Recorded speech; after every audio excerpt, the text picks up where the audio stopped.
Salam sejahtera Jemaat Sentrum Manado. Selamat Bakudapa.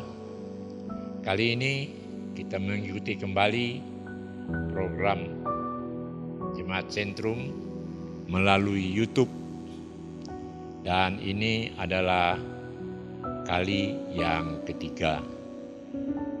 Dan dalam kesempatan ini saya membahas nalar teologi kita dengan sosok seseorang, yakni Sinyo Hari Sarundayang. Pada minggu kedua 14 atau mungkin 15 Februari yang lewat, kita mendapat berita tentang meninggalnya seorang yang pernah memerintah sebagai Gubernur Sulawesi Utara, yakni Bapak Sinyo Hari Sarundayang. Merupakan gubernur 2 periode, tapi bukan itu saja, ia juga menjadi pejabat gubernur untuk Maluku dan Maluku Utara yang dilanda oleh gejolak politik yang menyebabkan terjadinya pertikaian yang membawa-bawa isu agama. Pertanyaan tentu bagi kita, kenapa harus Sinyo Hari Sarundayang yang menggantikan Bapak Aje Sondak? Sebelum tentunya menjawab akan pertanyaan ini, kita mengenal sejenak untuk siapakah Sinyo Hari Sarundayang. Ia menjadi pegawai negeri PNS sebutan pada waktu itu, dan naik sedikit karirnya, ia menjadi camat. Dan kemudian dia juga pindah ke Minahasa menjadi sekretaris daerah Kabupaten Minahasa, kemudian juga jadi wali kota Bitung, dan kemudian juga menjadi gubernur. Selesai gubernur, ia juga menjadi inspektorat Departemen Dalam Negeri waktu itu, sekarang Kementerian Dalam Negeri. Dan dalam kapasitas seperti itu mendapat dipercayakan juga menjadi gubernur di daerah gejolak. Dan sesudah itu kita juga dapat kabar beliau diangkat oleh Presiden Joko Widodo menjadi duta besar Indonesia untuk Filipina dan ada 2 negara kepulauan kecil lainnya. Dari jenjang karir ini, itulah yang saya coba memahaminya secara teologis. Jika kita mengikuti akan berita Alkitab, ya, maka ada sebenarnya sosok yang juga kemudian menonjol, dikenal populer di Alkitab. Ialah yang namanya Daud, seorang anak petani, seorang yang masih muda, kecil, tetapi ia dipakai oleh Tuhan. Tapi mungkin kita mengatakan, ya tapi itu kan untuk kalangan sendiri. Sedangkan yang menjadi topik bahasan kita, katakanlah adalah dari luar, dalam artian bukan gemim. Sebenarnya beliau ini juga, bahkan saya mendengar beliau menikah di gereja Sentrum oleh pendeta Ruru. Dan apa yang membedakannya? Barangkali ini ya begitulah sejarah gereja kita. Pernah satu saat dalam partisipasi gereja di bidang politik, terdengarlah suara-suara yang bernada sumbang ketika beliau juga akan tampil sebagai calon gubernur Sulawesi Utara, yakni harus Gemim. Pokoknya Gemim. Nah, ini memberikan kesan yang tidak enak, apalagi ketika beliaulah yang terjadi sebagai warga KGPM. Tapi itulah sejarah. Sejarah gereja memang bukan saja sejarah gereja dalam keterberkatan, tapi juga sejarah gereja dalam ketenggelamannya ketika salah menyikapi banyak hal. Dan itu terjadi sejak dari gereja mula-mula sampai sekarang. Kita masuk saja dalam kondisi pemahaman nalar teologi ini. Ialah sosok ini memang patut mendapat catatan khusus bagi kita sebagai warga gereja.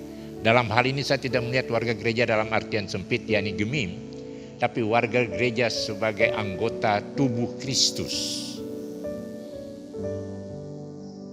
Ia mendapat penghargaan dari tokoh adat Jawa Sultan Hamengkubuwono, sehingga ia dilibatkan, bahkan dimasukkan dalam keturunan raja-raja sebagai tambahan karena kepeduliannya terhadap orang-orang Jawa yang kemudian kita tahu ada kuburan Jawa di daerah Makeret situ dekat SMP Kristen Ebenezer. Tapi juga ketika ia sebagai gubernur, ia pun bisa mendapatkan gelar doktor di bidang politik. Ia juga di zaman SBY dimasukkan dalam daftar calon presiden dari tokoh dari Partai Demokrat. Salah satunya ialah Sinyo Hari Sanundaya. Dan ia juga masih dalam masa hidupnya dianugerahkan bintang Mahaputra oleh Presiden Joko Widodo. Itulah sebabnya waktu dia meninggal ada upacara militer untuk pelepasannya. Apa yang mau dikatakan tentang hal itu? Pertama, kita sebagai manusia yang diciptakan oleh Tuhan, kita bisa belajar dari orang lain. Belajar kelebihan-kelebihan orang lain agar kita juga pada saatnya dimampukan atau mendapatkan jalan keluar untuk persoalan-persoalan yang dihadapi. Dan itu ada di dalam Alkitab. Di dalam perumpamaan Tuhan Yesus tentang harta benda yang terpendam dan mutiara yang sangat berharga, dikatakan dalam perumpamaan tersebut, mereka meninggalkan apa yang mereka miliki untuk mendapatkan dan menggantikannya dengan harta yang terpendam dengan mutiara yang sangat-sangat indah. Artinya juga, apapun itu, kalau memang dia benar-benar bermanfaat, mengandung nilai-nilai kemanusiaan, kita juga bisa untuk menggantikan apa yang kita miliki. Terlebih ketika yang kita miliki ini nilainya sangat kurang, nilainya bahkan mungkin di bawah 0, nilainya bahkan mungkin tidak ada guna, dan kita sudah mendapatkannya itu di depan. Mengapa kita harus terbuai dengan apa saja yang kita miliki? Kita belajar dari situ. Yang kedua, ketika kita membaca Amsal Salomo, khususnya tentang hikmat, Kita bisa lihat pada beberapa pasal. Silakan melihat perikop-perikopnya. Hikmat itu menunjukkan bahwa seseorang itu terbuka matanya, melihat jauh ke depan. Inilah yang harus dilakukan. Terlebih ketika seseorang itu adalah seorang pemimpin, adalah seorang tokoh, seseorang yang sangat smart memanfaatkan apa yang dilihatnya dan apa yang dimilikinya sebagai sesuatu yang perlu diwariskan demi banyak orang. Itulah pemimpin. Bukan hanya melihat untuk dirinya, tetapi juga melihat manfaat bagi banyak orang. Dan itu telah dilakukan dan ada pada sosok Sinyo Hari Sarundaya. Sebagai contoh saja, siapakah yang bisa memahami kapal perang armada ke-7 Amerika Serikat bisa masuk Manado? Itu tidak mudah. Ya. Tetapi sosok ini boleh mendapatkan jalan keluarnya. Dan kita masyarakat Manado bisa melihat inilah yang disebut kapal induk, inilah yang disebut dengan penjelajah atau kapal perusak dengan F-16 dan semuanya. Dalam konteks untuk kesejahteraan daerah, tiba-tiba saja ia mengatakan itu jalan ke airport harus diperlebar 4 meter.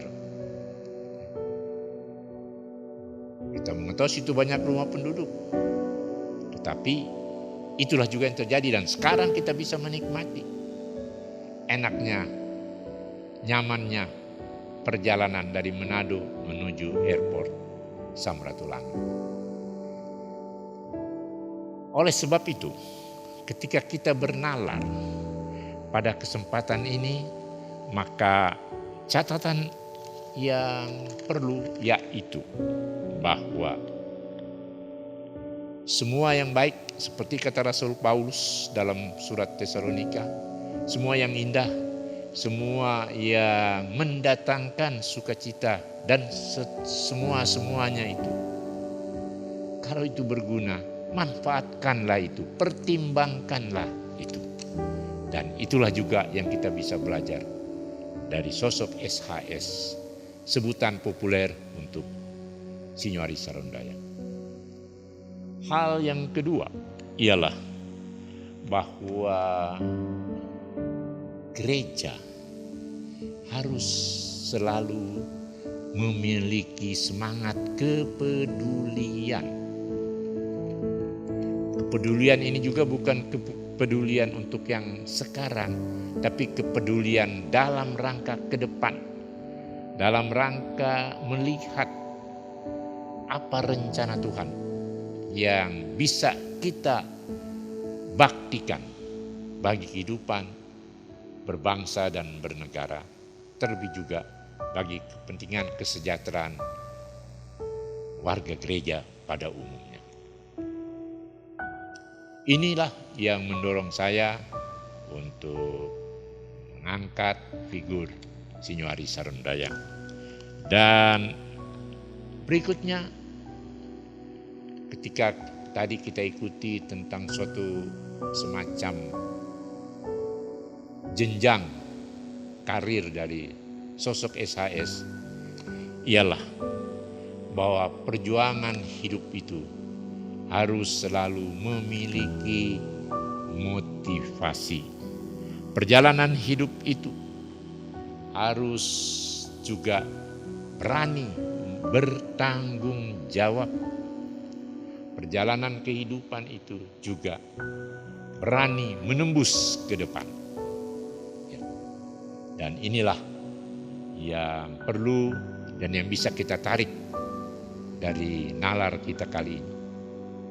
Ketika ia diutus, SHS ini diutus ke daerah bergolak Maluku, Ambon, dan juga di Maluku Utara di Ternate, ia hanya mengatakan, dan ia pernah mengatakan, Saya pun tidak tahu mengapa saya bisa begitu. Tapi ia selalu berdoa, karena dia seorang sipil. Tuhan, saya mendapat kepercayaan dari negara ini untuk suatu keamanan, menyelenggarakan, menciptakan masyarakat yang aman, yang kondusif. Tolong tunjukkan jalan.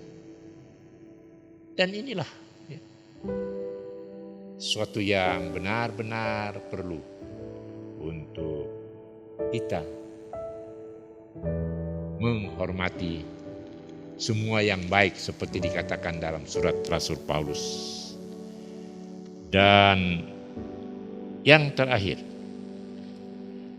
siapapun orang itu, kita bisa menarik suatu atau mendapatkan sesuatu yang bagaikan mutiara. Marilah kita junjung, marilah kita hormati. Ketika kita tiba-tiba mendapatkan atau diperkenalkan dengan sosok Ahok yang pada mulanya kurang disenangi, tapi yang kemudian populer karena keberaniannya, ketegasannya, dan keterbukaannya untuk membangun Jakarta, maka itulah juga yang tentunya kita bisa pakai ketika kita menghargai seseorang karena ia telah pernah berbuat baik. Dan itu juga sejarah gereja. Sejarah gereja yang menghargai